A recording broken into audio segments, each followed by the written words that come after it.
এই মুহূর্তে পুরান ঢাকার লালবাগে রয়েছেন সহকর্মী নূর আলম। তার কাছে জানবো চামড়া সংগ্রহের সবশেষ তথ্য।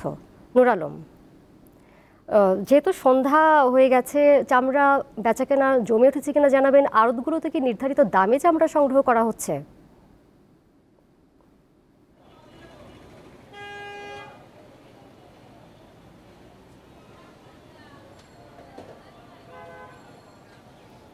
দোলা, সকালে কোরবানি শুরু হলে কিন্তু চামড়া যে সংগ্রহের যে প্রক্রিয়া সেটা কিন্তু দুপুরের পর নাগাদ, আমরা যখন এই এলাকাটা আমরা বিকেল 3টা নাগাদ কিন্তু পোস্তা এলাকায় ছিলাম এবং সেইখানে কিন্তু আমরা সেখানে খবর সংগ্রহ করতে গিয়ে সেখানে যে বিষয়টি পরিলক্ষিত হয়েছে যে দুপুরের পর থেকে কিন্তু রাজধানী সহ বিভিন্ন স্থানের যে পশু কোরবানি হয়েছে তার চামড়া কিন্তু এখানে যে ব্যবসায়ী রয়েছে, যারা ফরিয়া মৌসুমি ব্যবসায়ী, তারা কিন্তু এখানে চামড়া সংগ্রহ করছে এবং সাথে সাথে সেটি লবণ দেওয়ার মাধ্যমে চামড়াটি যে প্রক্রিয়াজাতকরণ শুরু করে দিয়েছে অলরেডি।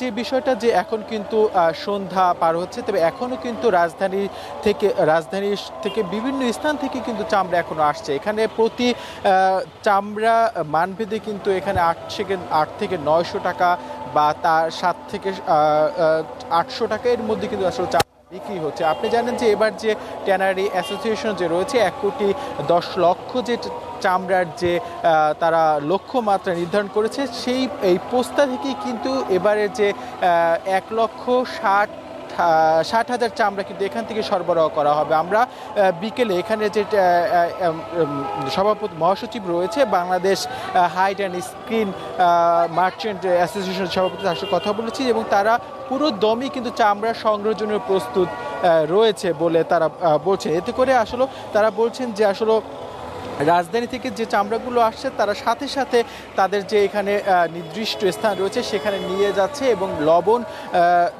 লবণ দিয়ে কিন্তু সেটা তারা সংরক্ষণ করছে।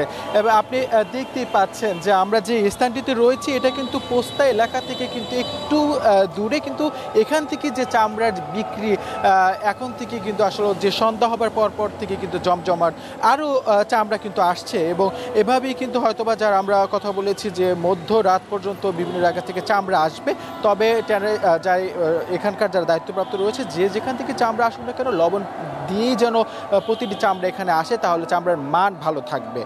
তোলা দামের বিষয়টা যদি একটু বলতে চাই, সেটা হচ্ছে যে সরকার যে নির্ধারিত দাম দিয়েছে সেই দামে কোন জায়গায় বিক্রি হচ্ছে বা তার চেয়েও কম অথবা বেশি, এভাবে আসলে মানভেদী চামড়ার কিন্তু দাম নির্ধারণ করছে এখানকার যারা ব্যবসায়ী রয়েছে তারা।